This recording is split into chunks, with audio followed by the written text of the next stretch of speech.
Inumusta ni Pangulong Bongbong Marcos ang kondisyon ng mga pamilyang apektado ng lindol sa San Remigio at Bogos City sa Cebu. Nagsimula na rin ang pag-aabot ng tulong ng Department of Social Welfare and Development at Department of Human Settlements and Urban Development. Nakatutok si Fe Marie Dumabok ng GMA Regional TV.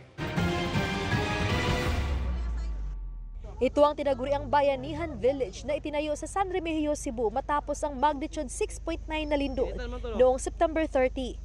Ayon sa DSWD, mayroon ditong 200 tents.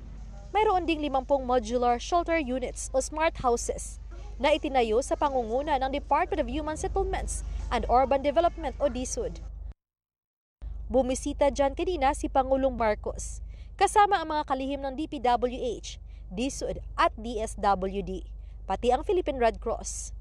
250 pamilyang naapektuhan ng lindol ang nanatili roon sa ngayon. Sa loob ng mga tent at modular house, may mga kama at iba pang gamit. Sabi ng DSWD, mayroong child at women-friendly spaces para sa pag-aaral, paglalaro at pahingahan ng mga bata at kababaihan. Ang commitment po ng DSUD is only the house.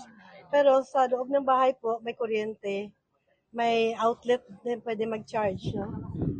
Yung nakikita nyo gamit dyan, donations po yan. Whether you live in a family tent or a smart home that this will build, the important thing is yung pangako ng ating Pangulo, yung utos ng ating Pangulo nangyari. Diba natandaan nyo nung day 1 na nandito siya, sabi niya kailangan magtayo tayo ng tent city. So we now have 5 tent cities.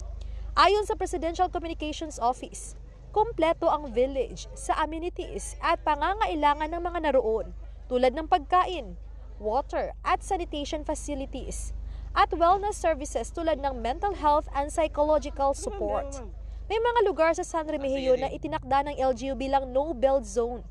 Under no-build zone, ito mga balay bitaw na mga sinkholes, na mga natukay cracks tungod sa biya yuta, natukay mga cracks, agi sila mga balay. Di naman yun kapuyan ang ilang mga balay.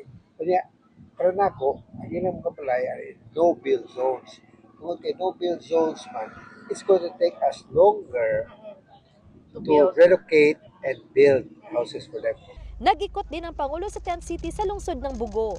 Maayos, lahat ng tao na naging biktima ay meron ng sinisilungan, meron silang kinakain, meron silang kinukuhanan ng tubig, meron silang ginagamit na toilet facilities na maayos, at lahat pa ng kung ano pa ang pangangailangan going forward.